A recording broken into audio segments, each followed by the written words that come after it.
नमस्कार, मेरा नाम पिंटू सिंह यादव है और आप देखना शुरू कर चुके हैं भोजपुरी रिमझिम। दोस्तों, भोजपुरी इंडस्ट्री के ट्रेंडिंग स्टार खेसारी लाल यादव का फैंस जो हैं वो इतना ज़्यादा एक्साइटेड हो जाते हैं, इतना ज़्यादा ओवर पॉजिटिव हो जाते हैं कि कोई भी चीज़ जब होती है ना तो भैया उसको लेकर काफ़ी ज़्यादा उत्सुकता भरे अंदाज में नजर आते हैं। इस कड़ी में कल उनका एक फीचरिंग गाना रिलीज हो रहा है। हालांकि खेसारी यादव उसमें गाए भी नहीं है, लेकिन फिर भी जो खेसारी फैंस है वो इतना ज़्यादा डेडिकेटेड हो गए, इतना ज़्यादा इस गाने को लेकर एडिक्टेड हो गए हैं कि अब माशाल्लाह क्या ही कहना है। मैं गाने की बात कर रहा हूँ बालम, जिसका टीजर जेम ट्यून्स हरियाणा के यूट्यूब चैनल पर रिलीज हुआ था, जिसमें खेसारी लाल यादव के साथ सपना चौधरी जो कि हरियाणवी क्वीन के नाम पे जानी जाती हैं, उनके साथ नजर आ रहा है। और खेसारी और सपना चौधरी नजर आ जाए तो फिर क्या ही कहना है। देवेंद्र अलवत ने गाया है और कोमल चौधरी इस गाने में अपना खूबसूरत आवाज दी हुई है।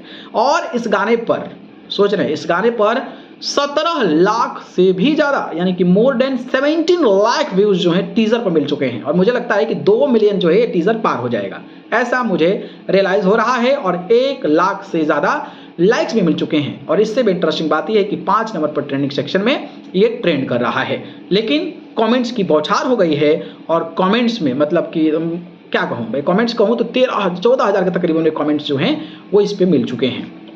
और गाना को लेकर लोग एक्साइटेड हैं, काफ़ी ज़्यादा एक्साइटेड हैं, बहुत ज़्यादा कमेंट्स आ रहे हैं। तो मुझे लगा इस पर एक वीडियो देना चाहिए ताकि आप लोग एक बार और अपडेट हो जाएं कि कल तैयार रहिएगा।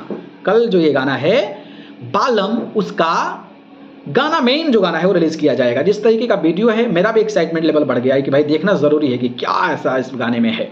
और कल आप लोग अप्रोक्सीमेटली आई थिंक 11 बजे इस गाने को रिलीज़ किया जाएगा, जहाँ तक मेरी जानकारी है। और इस गाने को जेम ट्यून्स हरियाणा के यूट्यूब चैनल पर रिलीज किया जाएगा। बाकी आप लोग कितना एक्साइटेड है, भले खेसारी लाल यादव ने नहीं गाया है, लेकिन आप लोग इस गाने को लेकर कितना उत्सुक हैं ये हमें कमेंट बॉक्स में जरूर बताइएगा। ठीक है।